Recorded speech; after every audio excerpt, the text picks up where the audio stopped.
Hi, this is Pamela's Plant-Based Kitchen. Today we're making a vegan vegetable plant-based stew. And I'm really excited to bring this recipe to you today. I've already made it so I can show it to you all dished up. But what you start with is to caramelize 2 onions. So you slice it, you put it in your pot with a little bit of veggie broth or a tiny bit of olive oil, and you cook it down until it's caramelized. Then you're going to add some veggie stock to the caramelized onions. I make my own veggie stock, and I have a recipe on our YouTube that shows how to make it. And what you do is you save all of your scraps every time you peel a carrot or a potato, or take the green bean ends off, or the zucchini, the onion ends, and also, if you want to, a little bit of garlic you can put in there. So if you don't have homemade veggie stock, you can also use vegetable bouillon. And so just remember to adjust your salt content if it's not a salt-free bouillon, so that you don't oversalt your food. So those are good seasonings to have.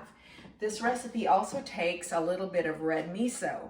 Miso is a soybean paste, and it has very good nutrition in this, and so you will find that this is vegan, gluten-free, and it's very good for you.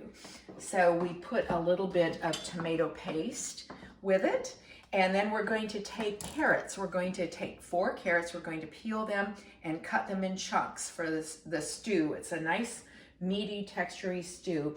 It also takes a whole 16-ounce container of button mushrooms. It takes 4 potatoes, scrubbed, cut. I leave the peeling on. We just scrub it and cut it into chunks and put it in there. And then it takes a can of beans. You can use whatever type of beans you'd like to use. I have kidney beans here. I actually used pinto beans in the stew that we've already made because I had some that I cooked in the Instapot. And so that's good to have as well. Now, when you season your soup, you can use either a sodium-free salt that helps you so you don't have higher blood pressure, or you can use table salt that has iodine in it, that's good for your thyroid, or you can also use a little grind of sea salt if you wish. I put a little bit of thyme and a little bit of rosemary. Now, if you have fresh thyme and fresh rosemary, you can make a little bundle by tying together the branches of the thyme and the rosemary and put it in your pot to simmer. I also put a bay leaf in there, and I used 2 cloves of garlic from a head of garlic that I crushed and put in there. Now, I'm going to go ahead and plate this up since we've talked about what goes in it, and you let it simmer.